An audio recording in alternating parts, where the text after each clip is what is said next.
ஒரு தகுதியும் இல்லாமல் போனாலும் இவருக்கு மகனாக பிறந்ததாலேயே அவனுக்கு உயர் பதவி கிடைத்து விடுமானால் அது கேடு கட்ட கேவலங்கிட்ட சனாதனம். ஏண்டா புழுகிறதுக்கு ஒரு அளவு இல்லையாடா? ஏதோ என் தாத்தன் பாட்டனை ஏமாத்திட்டா, எங்க அப்பன் பெரியப்பனை ஏமாத்திட்டா, முன்னாடி நிக்கிறவன் யாருன்னு பாரு, அவனுக்கு பின்னாடி நிக்கிறவன் யாருன்னு பாரு. நீ எல்லாத்தையும் சமூக நீதி இடஒதுக்கீடெல்லாம் பெற்று கொடுத்திருந்தா நாங்க ஏண்டா இவ்வளவு காலம் கழிச்சு பஞ்சமி நிலத்தை மீட்டுத்தான் சாதி வாரி கணக்கெடுப்படு ஏன்னா இங்கிருந்து கத்தி முச்சந்திலிருந்து கத்திக்கிட்டு இருக்கணும். எது ஒன்றையும் சொல்லு, அது இந்திய அரசு எங்களுக்கு பணம் தரவில்லை, இந்திய அரசு அது தரவில்லை. கோழைகளின் கையில் அதிகாரத்தை கொடுத்துட்டு புலம்பிக்கு நிற்கிறது. ₹1 என் நிலத்துல இருந்து உனக்கு வரி வராதுன்னு சொல்ல ஒரு துணிவு, ஒரு வீரம் ஒன்றும் கிடையாது. அதை சொல்ல எங்களுக்கு எவ்வளவு நேரம் ஆகுது? சொல்லி பாருங்களேன். சொல்லாமலே டாஸ்மார்க்ல ரைடு போகுது.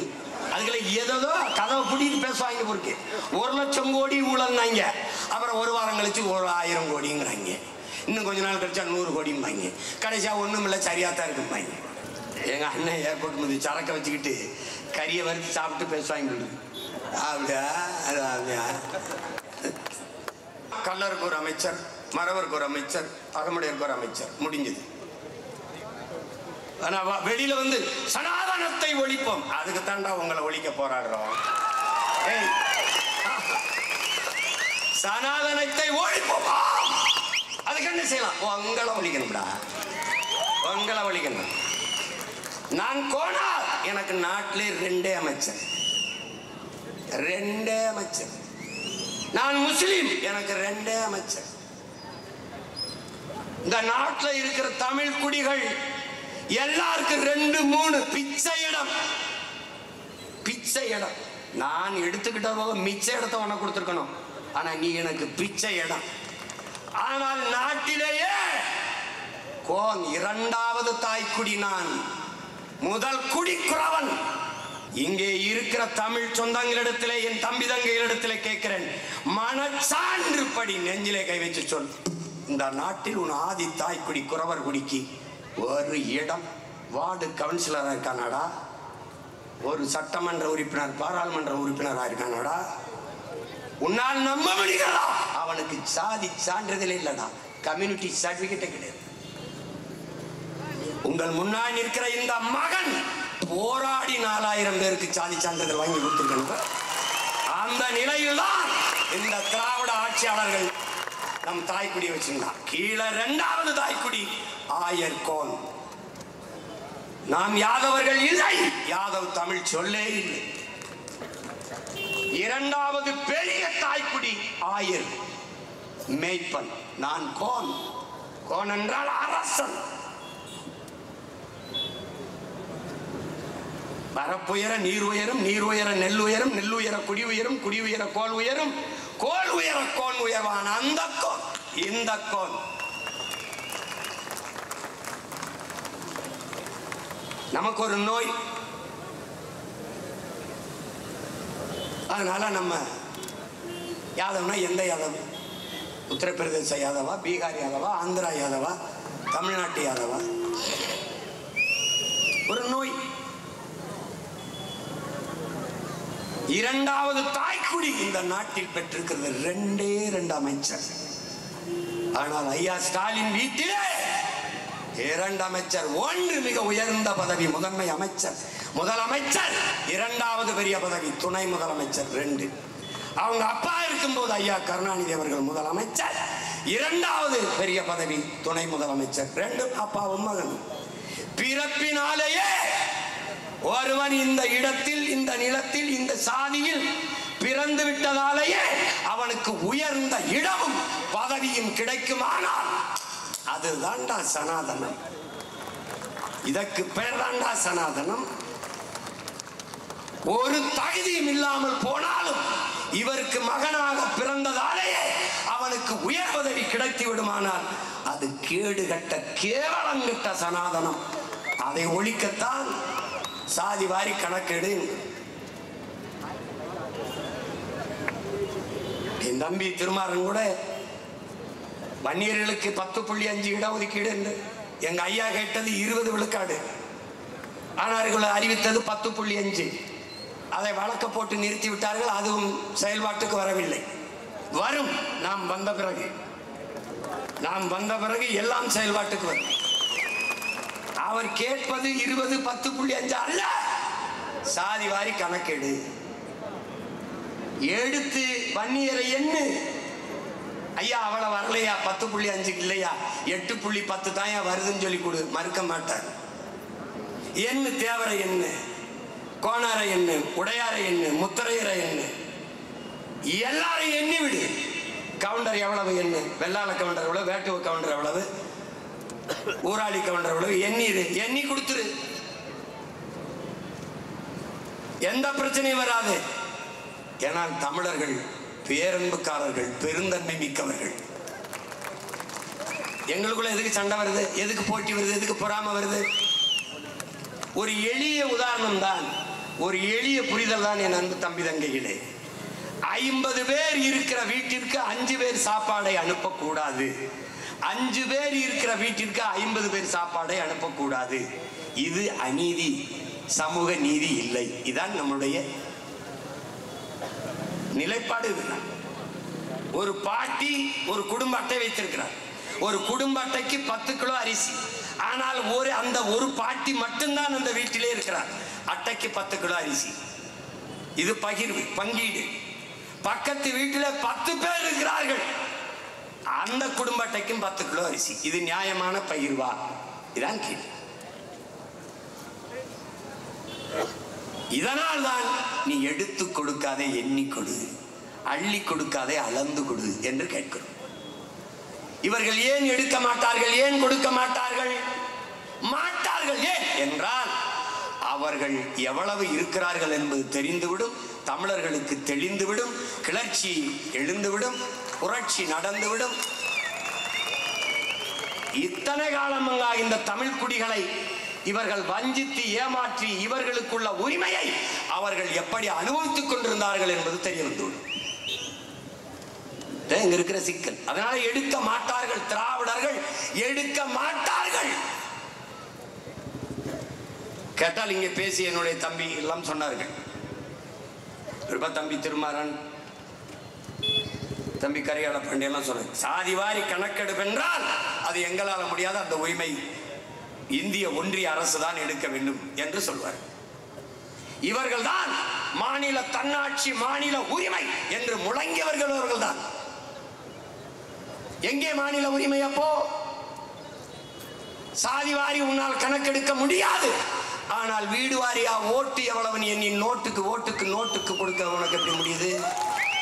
இந்த வீட்டுல இத்தனை ஓட்டு இருக்கு என்று எண்ணி சரியாக ஓட்டுக்கு நோட்டை கொடுக்க உன்னால முடிகிற உன்னால் சாதி வாரி கணக்கெண்ண முடியாத? இந்த சாதிக்கு இந்த தொகுதியில் இவ்வளவு ஓட்டு இருக்குன்னு உனக்கு தெரியுமா தெரியாத? தெரிஞ்சுதானே வேட்பாளர் நிறுத்துற? எடுக்க முடியுமா முடியாத? எடுக்க மாட்டார்கள். இது இன்று நேற்று எழுந்த பிரச்சனை அல்ல, பல ஆண்டுகளாக இருக்கிறது. இங்க பேசிய தம்பியோட சட்டநாத அறிக்கையை குப்பை கூடையில் போட்டவர்கள் இவர்கள்.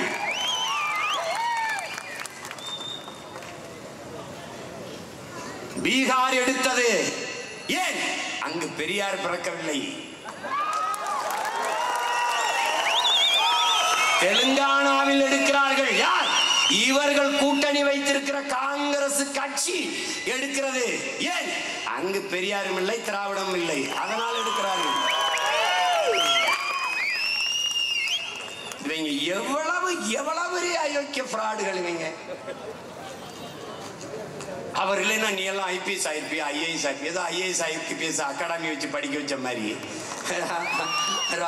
ஐயா பெரிய ராமசாமி அவர்கள் தான் படிக்க வச்ச மாதிரி. ஏண்டா எல்லாரையும் ஐஏஎஸ் ஐபிஎஸ் படிக்க வச்ச அந்த ஆளுக்கு படிக்கலையப்பா, அவரே படிக்கலையே. உலகத்திலேயே ஆகச் சிறந்த கல்வியாளன் உலகத்திலேயே. ஆனால் அம்பேத்கர் அவரை படிக்க வச்சது பெரியாரா? பெரியாருக்கு முன்பு பல ஆண்டுகளுக்கு முன்பே பட்டம் படித்தவன் எங்கள் தாத்தா ரட்டமலை சீனிவாசன், அவரை படிக்க வச்சது பெரியாரா? இந்திய நிலமெங்கும் இந்த துணைக்கண்ட முழுமைக்கும் இடஒதுக்கீடு, பங்கீடு இருக்குது. இந்திய துணைக்கண்ட முழுமைக்கும் எல்லா மொழிவழி தேசிய இனங்களிலும் ஐஏஎஸ் ஐபிஎஸ் பெண்களுக்கான உரிமைகள். சமூக நீதி எல்லா மாநிலத்திலும் நிலைநாட்டப்பட்டிருக்கு. இதுக்கு காரணம் உங்கள் ஐயா ஈவேரா ராமசாமி அவர்கள் தானா? ஏண்டா புழுகிறதுக்கு ஒரு அளவு இல்லையாடா? ஏதோ என் தாத்தன் பாட்டனை ஏமாத்திட்டா, எங்க அப்பன் பெரியப்பனை ஏமாத்திட்டா, முன்னாடி நிக்கிறவன் யாருன்னு பாரு, அவனுக்கு பின்னாடி நிக்கிறவன் யாருன்னு அத கவனத்தில். எங்களுக்கு முன்னாடி ஒரு அறிவு ஆசான், தமிழ் தேசிய அரசியலின் தந்தை என் தகப்பன் மணியரசன். அந்த ஒற்றை என்னை விடியா, நான் சின்ன பையனை தள்ளிவிடு, அந்த ஒற்றை மனிதனை நீ மொத்த கூட்டத்தையும் சேர்த்து வந்து தர்க்கத்தில் வென்று காட்டுறான்.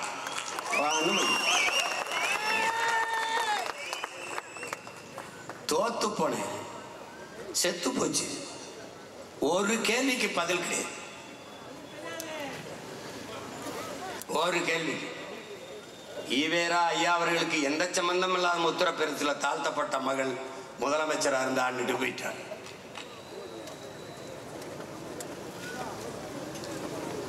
சும்மா இதெல்லாம் படிக்க வச்சது. நீ எல்லாத்தையும் சமூக நீதி இடஒதுக்கீடெல்லாம் பெற்றுக் கொடுத்திருந்தா நாங்க ஏண்டா இவ்வளவு காலம் கழிச்சு பஞ்சமி நிலத்தை மீட்டுத்தான் சாதி வாரி கணக்கெடுப்படு ஏன்னா இங்கிருந்து கத்தி முச்சந்திலிருந்து கத்திக்கிட்டு இருக்கணும். அது யாருக்கிட்ட இருந்து? எவன் நமக்கு சமூக நீதியை பெற்றுக் கொடுத்தான் என்று சொல்கிறார்களோ, எவன் வகுப்பு வாரி பிரதிநிதித்துவத்தை பெற்றுக் கொடுத்தான், நம்மை எல்லாம் படிக்க வைத்தான், எல்லா உரிமையும் பெற்றுக் கொடுத்தான் என்று சொல்கிறார்களோ அவர்களிடத்திலேயே எங்களுக்கு சாதிவாரி கணக்கெடுப்பெடுத்து கொடுன்னு ஒரு அடிப்படை உரிமையை கேட்டு நிற்கிற அவல நிலையில் நிற்கு. இதை விட கொடுமை ஏதாவது இருக்கா? ஒன்றை நீ தெளிவுபடுத்திக் கொள், இவர்கள் எடுக்க மாட்டார்கள், சாட்டி விடுவார்கள். பீகார்ல பாட்னா நீதிமன்றத்தில் அது போட்டுச்சுன்னா, அது காரணம் தடை போட்டுச்சுன்னா, அவன் 65 விழுக்காடு 50 விழுக்காடு எடுக்கணுங்க இடத்துல 65 விழுக்காடு நிதிஷ்குமார் எடுத்துட்டார். அது கொடுக்கும் போகும்போது அது கொடுக்க முடியாதுன்னு, ஏன்னா அதுக்கு பிறகு ஒரு சட்டத்தை உச்ச நீதிமன்றம் கொண்டு வருது. அதுக்கப்புறம் சட்ட போராட்டத்தை தனியா பண்ணு. அதுக்கும் தமிழ்நாட்டுக்கு எந்த சம்பந்தம் இல்லை. ஏன்னா அந்த 69 விழுக்காடு மண்டல் கமிஷன் இங்கே பேசிய என்னுடைய தம்பி திருமாறன் கூட குறிப்பிட்டார். இந்த ஒடுக்கப்பட்ட பிற்படுத்தப்பட்ட மக்களுக்கு கிடைக்கப்பட்ட 69 விழுக்காடு மண்டல் என்கிற ஒருத்தர் உடைய தலைமையிலே ஒரு குழு அமைக்கப்பட்டதுக்கு காரணம், இந்த நிலத்திலே பெருமையோடு ஒவ்வொரு தமிழ் மகனும் சொல்ல வேண்டும், நன்றியோடு அந்த மகனை நினைவில் கூற வேண்டும், அது நம்முடைய பெரிய தகப்பன் ஆனமுத்து என்பதை அறிவார்ந்த தமிழ் சமூக மக்கள் மறக்கக்கூடாது. எவனும் சொந்தம் கொண்டாட முடியாது. ஒரே மகன்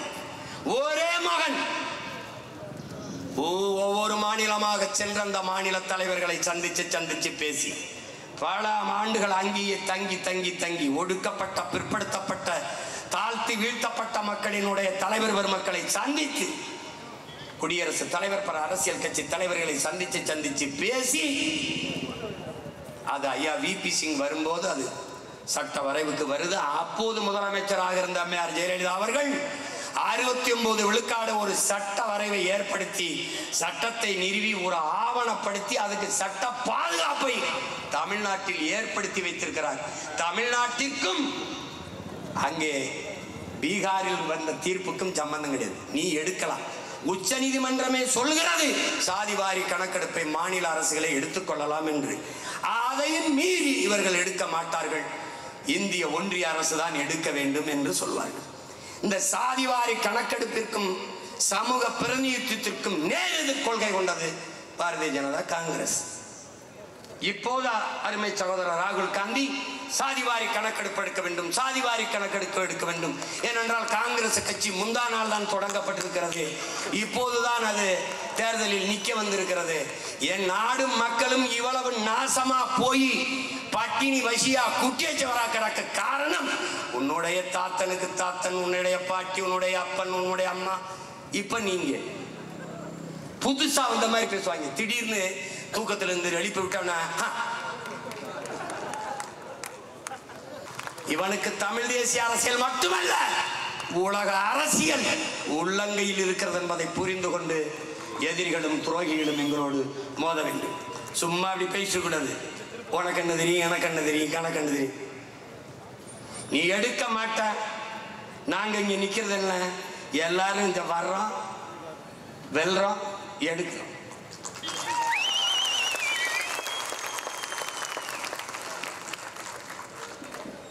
எது ஒன்றையும் சொல்லு, அது இந்திய அரசு எங்களுக்கு பணம் தரவில்லை, இந்திய அரசு அது தரவில்லை. கோழைகளின் கையில் அதிகாரத்தை கொடுத்துட்டு புலம்பிக்கு நிற்கிறது. பணம் தரல, ₹1 தர முடியாது. ₹1 என் நிலத்துல இருந்து உனக்கு வரி வராதுன்னு சொல்ல ஒரு துணிவு, ஒரு வீரம் ஒன்றும் கிடையாது. கேட்டா அதை சொல்ல எங்களுக்கு எவ்வளவு நேரம் ஆகும், நீங்களே சொல்லுங்க எவ்வளவு நேரம் ஆகும். எனக்கு தெரியும், என்னைக்கும் சொல்றது இல்லை. அதை சொல்ல எங்களுக்கு எவ்வளவு நேரம் ஆகும் சொல்லி பாருங்களேன். சொல்லாமலே டாஸ்மார்க்ல ரைடு போகுது, இடி ரைடு போகுது, என்னென்னவோ போகுது. அதுக்குள்ள ஏதோ கதவை பிடிட்டு பேசுவாங்க. பொறுக்கு 1,00,000 கோடி ஊழல்னாங்க, அப்புறம் ஒரு வாரம் கழிச்சு 1000 கோடிங்கிறாங்க, இன்னும் கொஞ்ச நாள் கழிச்சா 100 கோடிம்பாங்க, கடைசியா ஒண்ணும் இல்லை சரியாத்தான் இருக்கும்பாங்க. எங்க அண்ணன் ஏர்போர்ட் முந்தி சரக்க வச்சுக்கிட்டு கறியை வறுத்து சாப்பிட்டு பேசுவாங்க. அப்படியா, அது அப்படியா.